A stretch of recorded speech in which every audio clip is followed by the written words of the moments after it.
শিলচর থেকে সম্প্রসারিত আজকের কয়েকটি গুরুত্বপূর্ণ খবর হলো, ভারতীয় জনতা পার্টি বিজেপি ধুবড়ী জেলার কংগ্রেস সাংসদ গৌরব গগৈয়ের প্রবেশ বেসরকারি নিষেধাজ্ঞা জারি করেছে। মুখ্যমন্ত্রীর কনভয়ে কংগ্রেস কর্মীদের পানির বোতল নিক্ষেপ করার ঘটনা ক্ষমা চাওয়ার দাবি জানিয়ে বিজেপি এই ঘোষণা দিয়েছে। মুখ্যমন্ত্রী হিমন্ত বিশ্ব শর্মার কনভয়ের দিকে পানির বোতল নিক্ষেপ করার অভিযোগ তুলে বিজেপি গৌরব গগৈয়ের ধুবড়ী জেলার প্রবেশের উপর এই নিষেধাজ্ঞা আরোপ করে। মুখ্যমন্ত্রীর মতো সাংবিধানিক পদে থাকা একজন ব্যক্তিকে অসম্মান করা লজ্জাজনক ঘটনা বলে অভিহিত করে। মঙ্গলবার ধুবড়ীর 5 মাইলের শতাধিক বিজেপি কর্মী একত্রিত হয়ে গৌরবের কাছে এই প্রকাশ্য ক্ষমা চাওয়ার দাবি জানান।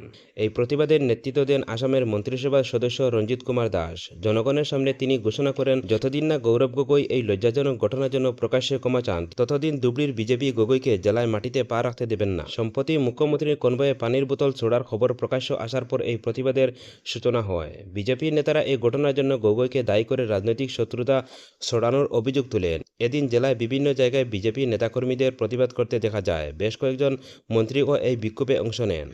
পরবর্তী খবরটি হলো, 2014 সালে ক্ষমতায় আসার আগে প্রতি বছর 2 কোটি কর্মসংস্থানের প্রতিশ্রুতি দিয়েছিলেন নরেন্দ্র মোদী। বিগত 11 বছরে সেই প্রতিশ্রুতি পূরণ না হলেও এবার ভারতের নিয়োগ খাতে এক বৃহৎ পদক্ষেপ নিতে চলেছে মোদী সরকার। আগামী 2 বছরে 3.5 কোটিরও বেশি নতুন চাকরির সুযোগ সৃষ্টি করার লক্ষ্যে একটি ঐতিহাসিক প্রকল্পকে অনুমোদন দিয়েছে কেন্দ্রীয় মন্ত্রিসভা।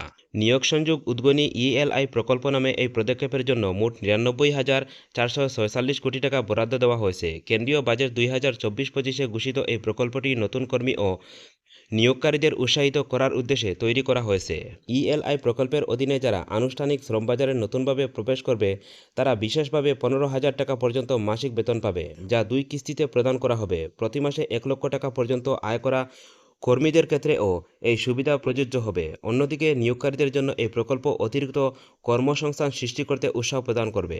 এদিকে বরাক উপত্যকার উন্নয়ন বিভাগের অস্থায়ী কার্যালয়ের আজ উদ্বোধন করা হয়েছে। শিলচর সার্কিট হাউসে হেরিগেট বিল্ডিংয়ে এই কার্যালয় উদ্বোধন করেন বরাক উপত্যকার উন্নয়ন বিভাগের মন্ত্রী কৌশিক রায়। অনুষ্ঠানে এই বিভাগের সচিব অলিদ খান, রাজ্যসভার সাংসদ কুনাথ প্রকাশ, শিলচর, হাইলাকান্দি ও শ্রীভূমি জেলার উপযুক্ত বিধায়ক দীপায়ন চক্রবর্তী, মিহিরকান্তি সোম, কমলাক্ষ দেবপ্রকাশ সহ বিভিন্ন বিভাগের আধিকারিকরা উপস্থিত ছিলেন। পরবর্তী খবরটি হলো, হাইলাকান্দি জেলা ক্রীড়া আধিকারিক কার্যালয়ের উদ্যোগে আজ থেকে জেলা ক্রীড়া সংস্থার মাঠে আন্তঃজেলা ফুটবল প্রতিযোগিতা শুরু হয়েছে। জেলা ক্রীড়া সংস্থার সচিব শৈবাল সেনগুপ্ত এই প্রতিযোগিতার উদ্বোধন করেন। 3টি পর্যায়ে এই প্রতিযোগিতা অনুষ্ঠিত হচ্ছে। জেলা ক্রীড়া আধিকারিক জানিয়েছেন যে আগামীকাল থেকে মূল প্রতিযোগিতা শুরু হবে এবং প্রতিযোগিতার 4টি দল অংশগ্রহণ করেছেন। দলগুলি হচ্ছে JK memorial higher secondary, Sunai Meitei higher secondary, public higher secondary এবং MK হায়ার সেকেন্ডারি স্কুল। ঋণের পর ঋণ নিয়ে চলা অসম সরকার রাজ্যের উন্নয়নের জন্য কেন্দ্রীয় সরকারের দেওয়া অর্থ ব্যয় করার ক্ষেত্রে সফল হতে পারেনি। বিশেষ করে রাজ্যের অবকাঠামো উন্নয়নের জন্য উত্তর পূর্ব উন্নয়ন মন্ত্রক নোডাল যে অর্থ বরাদ্দ করেছেন তা খরচ করার ক্ষেত্রে অসম সরকার ব্যর্থ হয়েছে। এই কারণে নোডাল মন্ত্রক শেষ পর্যন্ত অসম সরকারকে নির্দিষ্ট পরিমাণ অর্থ নির্ধারণ করে দিয়েছে। কোন সময় কত টাকা ব্যয় করতে হবে, বর্তমান অর্থ বছরে মন্ত্রকটি পুরো বছরের 4টি ভাগে ভাগ করে প্রতিটি ভাগে কত টাকা খরচ করতে হবে তা নির্ধারণ করে দিয়েছে। উল্লেখযোগ্য যে 2022-23 এবং 2023-24-এর অর্থ বছরে অসম নোডাল মন্ত্রকের বরাদ্দকৃত অর্থ ব্যয়ের আশানুরূপ সাফল্য পায়নি। দেখা গেছে অবকাঠামো উন্নয়নের মাধ্যমে অসমকে এক নতুন দিশা দেখাতে চায় রাজ্য সরকার। নোডাল মন্ত্রকের পক্ষ থেকে বরাদ্দ করা উন্নয়নমূলক প্রকল্পের অর্থ যথাযথভাবে খরচ করতে ব্যর্থ হয়েছে। এই 2 অর্থ বছরে অসম সরকার সর্বোচ্চ 80% অর্থ খরচ করতে পেরেছে। তিনি বলেছেন, যদি শুধু উত্তর পূর্বাঞ্চলের রাজ্যগুলির উন্নয়নের জন্য গঠিত একটি বিশেষ বিভাগের অর্থ রাজ্য সরকার খরচ করতে না পারে, তাহলে এই বিভাগের অস্তিত্বের কোনো মানেই থাকে না। উল্লেখযোগ্য, 2022-23 অর্থ বছরে অসম সরকার মাত্র 40.42% এবং 2023-24 অর্থ বছরে মাত্র 33.55% অর্থ খরচ করতে পেরেছে। এই চরম ব্যর্থতার প্রেক্ষিতে এবার ডোনার মন্ত্রক বাধ্য করেছে নির্দিষ্ট করে দিতে যে কোন সময়ে কত অর্থ ব্যয় করতে হবে।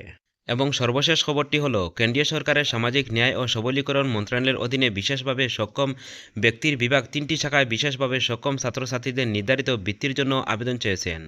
এই আবেদন জাতীয় বৃত্তি পোর্টাল www.scholarship.gov.in এ জমা দিতে হবে। আবেদনকারী ছাত্রছাত্রী 40% শারীরিক অক্ষমতা প্রমাণপত্র থাকা সহ বার্ষিক আয় 2.5 লক্ষ টাকার ও কম হতে হবে। প্রার্থীর আধার নম্বর অথবা পিতামাতার ব্যাংক অ্যাকাউন্ট থাকতে হবে। 10ম শ্রেণী চূড়ান্ত পরীক্ষার আগে প্রাপ্ত বৃত্তির ক্ষেত্রে 31শে আগস্টের মধ্যে এবং 10ম শ্রেণী পরবর্তী বৃত্তির ক্ষেত্রে 31শে অক্টোবরের মধ্যে আবেদন দাখিল করতে হবে।